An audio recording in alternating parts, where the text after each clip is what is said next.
पिछले कोरोना काल के दौरान भगवान प्रभु श्री जगन्नाथ जी की रथ यात्रा के बारे में माननीय सर्वोच्च न्यायालय में मुकेश जैन जी ने याचिका लगाई थी और उसके बाद अगले दिन सुनवाई होकर उस पर रथ यात्रा के लिए परमिशन मिली थी, जो कि ऐसी परिस्थितियाँ बन रही थी नहीं हो पाएगी, लेकिन फिर वो अलाउ हुई और भगवान प्रभु श्री जगन्नाथ की रथ यात्रा हुई। क्योंकि भगवान प्रभु श्री जगन्नाथ जी की रथ यात्रा केवल उड़ीसा के लोगों के लिए नहीं है, पूरे भारत के लिए नहीं, पूरी दुनिया के लिए संदेश देती है और एकता और अखंडता और प्रेम और सद्भाव और धार्मिक यात्रा है। इसलिए उस संबंध में कुछ राजनीतिक लोगों ने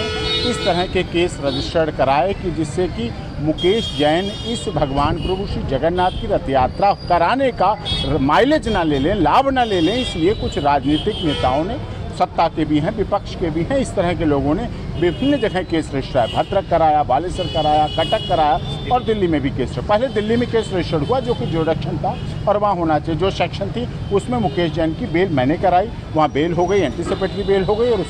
उसके बाद उसी व्हाट्सएप मैसेज पर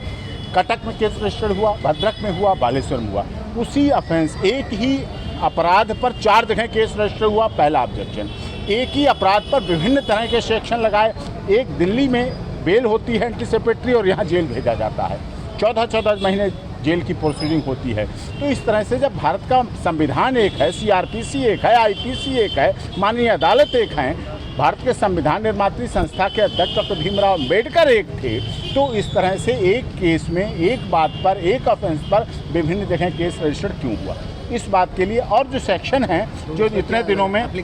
इसमें हमने एप्लीकेशन जो सीआरपीसी की डिस्चार्ज के लिए कि इन केसों में जो 4 केस लगाए हैं माननीय सर्वोच्च न्यायालय से, हमने एक जगह तो इकट्ठे करवा लिए हैं, हो गए हैं, वो हमारी जीत है। अब हमने उसमें सीआरपीसी की धारा 436 से 116 सब सेक्शन 6 के तहत डिस्चार्ज एप्लीकेशन लगाई है, क्योंकि जिसमें 6 महीने के अंदर माननीय मजिस्ट्रेट महोदय को भी प्रोसीडिंग करके एक्शन लेना चाहिए था और यहाँ 14 महीने प्रोसीडिंग हो गए हैं। तो इस तरह से और केसों में और कोर्टों ने, उत्तर प्रदेश की कोर्ट, मथुरा कोर्ट, जगह की कोर्टों ने उस पर एक्शन लिया और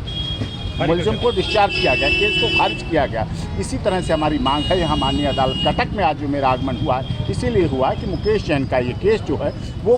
उसको डिस्चार्ज किया जाए, उसको ख़त्म किया जाए।